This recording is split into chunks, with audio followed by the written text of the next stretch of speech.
So I've got a question for everybody, and this is just a rhetorical question, something I want you to think about, a thought question. It's what kind of a person are you? And what kind of a person do you want to be? What kind of a person do you want, what kind of a person would you want your kids to be, or what kind of a person would you want your kids to see you be? And then the other thing I want you to think about is, does politics change that, or should politics change what kind of person you are? And I'm going to present that I believe there is a very clear path for us to be the kind of activist who speaks out strongly and boldly and courageously for the things that we believe in. We're not going to back down.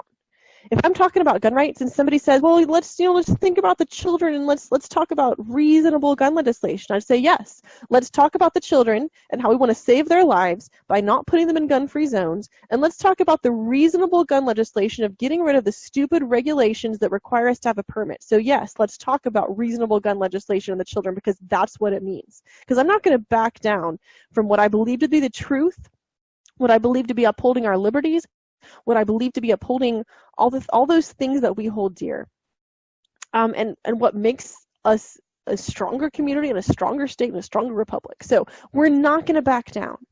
And while we are speaking that truth boldly, not backing down an inch, we're going to do it with grace. We're going to do it with professionalism. We're going to do it with class. It's speaking the truth in love. If you get involved in politics and activism for very long at all, you will assuredly feel a pull to make things personal. And that can go one of two directions. So number one, you can start having the meetings with your legislators, and you start seeing them as more as human beings, not just like, this person who has an office and makes laws, but they have a family, they have feelings, and then you start being friends with them, and then you start not wanting to hurt their feelings.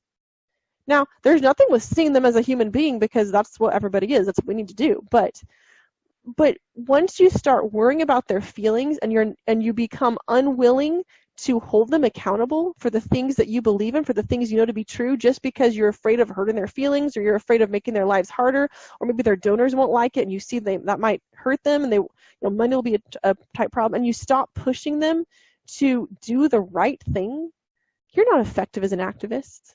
Maybe you made a friend, but you lost somebody that you lost an effective form of activism if you let it become personal like that. So don't do that. But on the other side of things, I think a lot of times, we'll say, we don't want to do that. We don't want to become chummy and have the good boys club and all that sort of stuff. We're going to hold these people accountable. And then we start seeing, oh my gosh, these people, these legislators, they don't uphold our liberties, and look at this horrible thing the legislator did, and they just voted against us, and this legislator hates me, and this legislator won't even talk to me, and I hate this person. And we get so focused on hating that person and on talking about what a terrible person that person is, that we forget that we're so distracted now from the issue that we were supposed to be caring about and standing up for. And we just made it personal in a different way. We made it personal because we were so bitter and so vindictive and so hurt by what we see as a personal offense against ourselves, that we can't step back from that and say, okay, but what about the issue? What about the policy? So what I really want to urge you to do is be that kind of activist that doesn't make it personal on either extreme. Stay focused on that policy. Now, I have no problem with calling out a legislator on a factual thing that they have or have not done that's wrong. So saying, Representative so-and-so, chairman of such and such committee, failed to bring this bill up for a committee, for a hearing. Or I spoke with so-and-so, and they said they did not plan to give this bill a hearing. That's wrong. This bill needs a hearing. That's anti-liberty. You can call them out for an action, but make sure it's factually based. Make sure you have actually spoken with them about this and you know it to be true, so you're not making up information. So what I would never do is I would never go and say, Representative so-and-so hates everybody and hates freedom and hates liberty because they didn't schedule this bill for a hearing at this time. What I would say is, this person refused to schedule a bill for a hearing at this time. I believe that's wrong, and this bill is now in danger of dying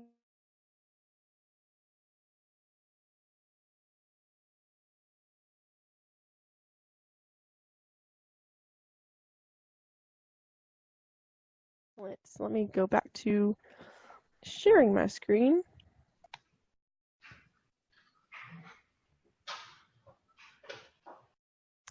Okay, so you should see the screen now.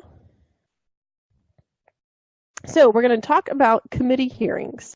Rule number 1 of committee hearings is just show up. So I guarantee you the night before hearings, I'm going to get text saying, my dog ate the homework and it's really cold outside and my car's out of gas and I'm tired and my clothes are at the cleaners and I'm just not really sure I can show up. I know it's going to happen. And what people are going to say is, you know what, I don't really feel like coming out to Austin. It's kind of trouble. I think I will just make a phone call instead. And what I want you to know is, yeah, you can do that and that's your choice, but you lose so much value by not actually showing up. Remember that list of what's the most effective ways of contacting and how phone calls are the least effective and testifying is the most effective? So basically, you better show up if you care about it. If you can't, you better get at least 100, if not 1,000 other people to show up in your stead, because that might be the value you're missing. So please, please make sure that you show up. Or sorry, 100,000 people to make a phone call if you're going to do the phone call route instead of the hearings. But honestly, the hearings are just so much more valuable. So don't underestimate how important those are. And pull this up here. So rule number 2 is be ready for anything. Sometimes these hearings can last for 5 minutes, and sometimes they can last for 15 hours, and sometimes they can last for all night. So everything I tell you about the way a hearing will go, please understand sometimes it won't go that way. And just be ready for anything. Be ready to roll with it and see what happens. So what are you going to take with you? I tell people to take all your electronics, basically. If you don't have them, you don't have to take them. But if you have a tablet or an iPad or something, that's actually going to be useful. I like to take a spare cell phone and set it up on a tripod and live stream. Now, why would I do that if there's already a live stream going? Well, don't you know it? There are definitely times when there are tech issues and the live stream goes out, and there are other times when the live stream gets pulled after an especially interesting interaction that we all really wanted to see on the live stream. So if you have your own live stream, you control it. Also, if you're streaming onto Facebook, you can do it on your page, on the same page where you promoted this event. You can have a live stream happening there with all your people commenting on it and sharing it and giving each other shout outs. So that's a great way to promote what you're doing. Try to dress professionally. If you have a suit, wear a suit. If you don't have one, you don't have to wear it. Just dress as nicely as you can, as professionally as you can. If you wear jeans and a t-shirt and tennis shoes, that's also fine. Just try to look neat and conduct yourself professionally. When you get to the Capitol, this is a little diagram map here, and you can pull this up easily online. But I like to park at the Capitol Visitor Parking Garage over here in red. Sometimes it fills up, and you have to try to find street parking, or you pay a lot more. But the max here is $12 a day. It's actually free for the first 2 hours. And park there. The east entrance over here at this arrow is the quickest to get to, but there's north, south, east, and west entrances. They're all the same. You can go in any one of them. A lot of times the south entrance looks like a big grand main entrance. So a lot of times if people are coming to the Capitol for the first time, they think that's where you have to go in.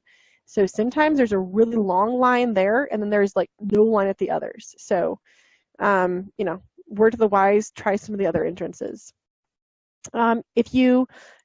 If you can carry it outside of the Capitol, you can carry it inside the Capitol. So if you have a license to carry, that means you can carry outside. You can also carry it inside. Just show your license to carry to the DPS officers there, and you bypass the metal detector.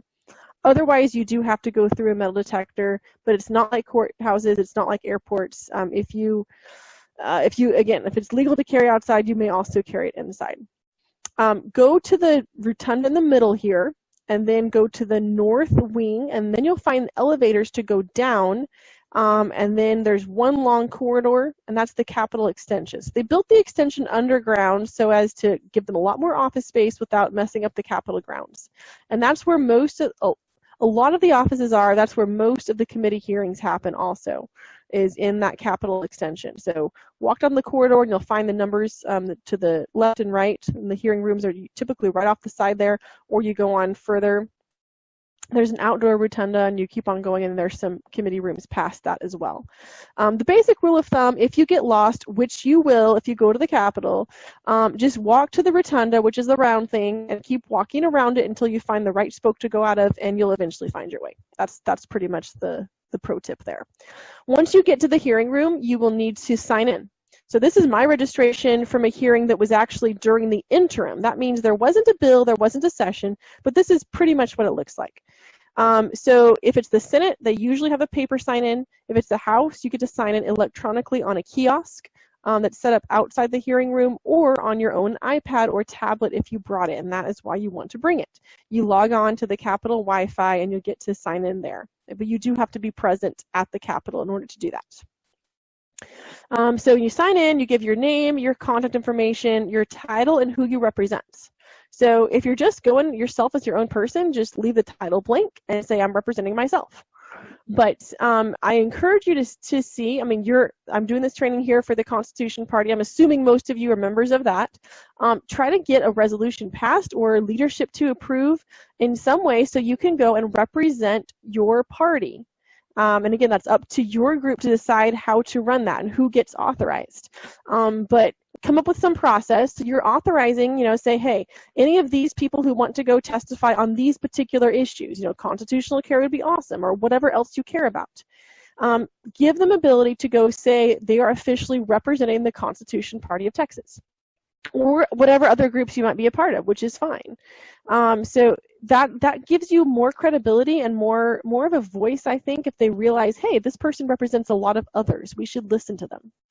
And then you get to say whether you are giving oral and or written testimony, or if you're just registering your position and not testifying. And you will tell them what bill number you are testifying on. So it's the same information, whether it's paper or electronic registration. All right, so here's what a hearing room looks like. You can see the committee talking with the dais. You can see the 4 witnesses at the front table.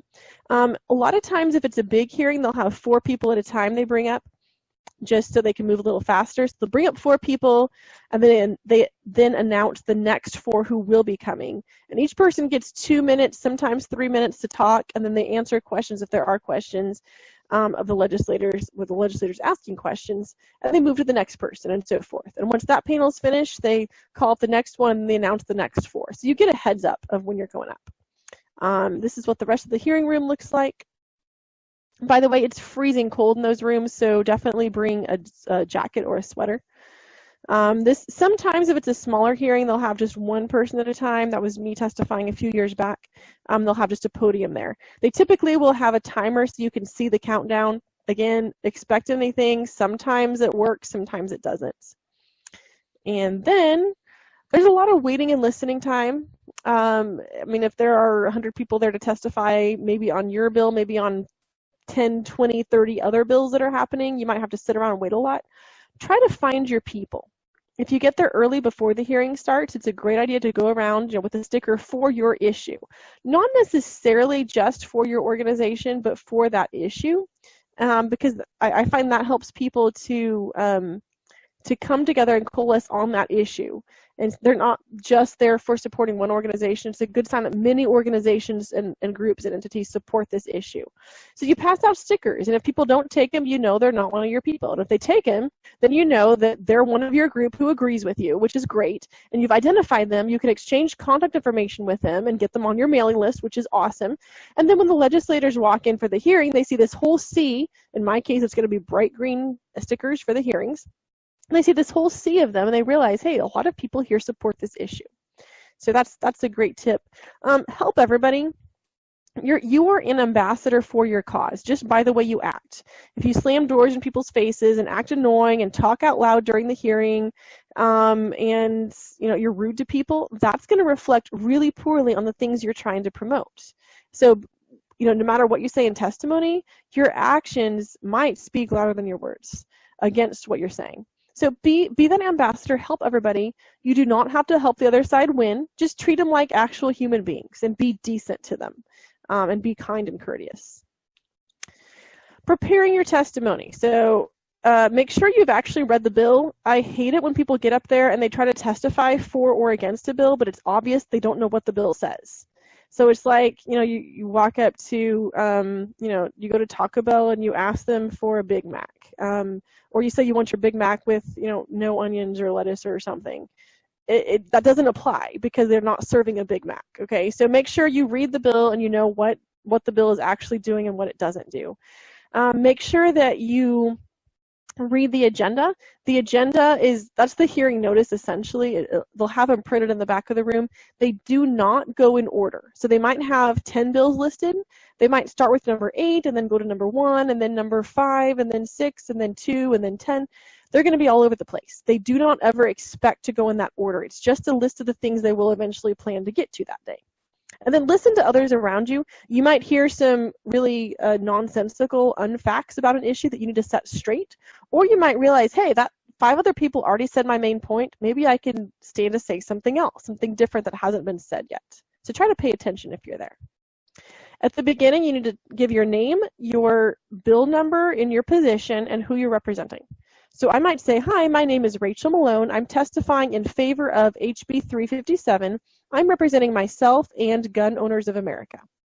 And if you're just representing yourself, then just state that. And the chairman will help you out with these words if you don't know what they are. Now, after you've said that, what else are you going to present? You have 2 minutes, maybe 3 minutes. And this might be the most important 2 or 3 minutes you spend in your activism on this bill. Now, hopefully you're also having other conversations, which is great. But what are you going to say that really matters, that really gets somebody's attention, and that really makes a difference in 2 or 3 minutes out of what might be 50 people testifying on this issue?